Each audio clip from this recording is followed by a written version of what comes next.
बघा, आपण आजच्या व्हिडिओमध्ये शब्द वाचन भाग 3 पाहणार आहोत। याच्यामध्ये आपण शिकणार आहोत चित्रावरून मुलांना अक्षरांच्या मात्रा कशा शिकवायच्या। तर या ठिकाणी जे चित्र आहे ते चित्र आपण वाचन करूयात। काय रे बाळांनो हे चित्र? मग हे काय आहे? मग हे काय आहे? हे झालं बरोबर। मग हा जर मा असेल तर आपण पुढे वाचूयात। मग याला काय म्हणायचं रे?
पद्धत शिकवायची आहे। त्यानंतर पुढचं चित्र आहे माणसे उभी राहा।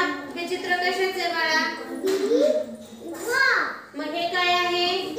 दी। जर हे दी असेल तर बाळांनो हे काय होईल? मग ई। बरोबर आहे का? त्यानंतर हे काय होईल? अशा प्रकारे आपल्याला की, खी, गी, गी या प्रकारचे अक्षर मुलांकडून वाचन करून घ्यायची आहे। त्याचप्रमाणे या ठिकाणी मी कशी कार्ड लावलेली आहे। या ठिकाणी आहे मासा, मग त्यावर आधारित त्याच्यावरून तयार होणारी अक्षर आच्या मात्राची या ठिकाणी आहेत। दिवा, त्या ठिकाणी सुद्धा या ठिकाणी अक्षर आहेत। त्यानंतर पुढचं आहे पीस, त्यानंतर गुलाब, लसूण, त्यानंतर पुढचं कार्ड आहे देऊळ, ॲपल, कैरी, ओठ, ऑरेंज, त्यानंतर औषध आणि हे आहे अंगठी। अशा प्रकारच्या कार्ड्सचा वापर करून आपल्याला या स्वतःलाच ती मात्रा कोणती आहे हे ओळखायला शिकवून त्या प्रकारचे अक्षर मुलांकडून वाचून घ्यायचे आहेत। अशी ही अनोखी पद्धत मी वापरली आहे आणि त्याचा खूप इफेक्ट मला वर्गामध्ये जाणवतो। अशा प्रकारे ही माझी नवीन प्रकारची वाचन पद्धती आहे। धन्यवाद।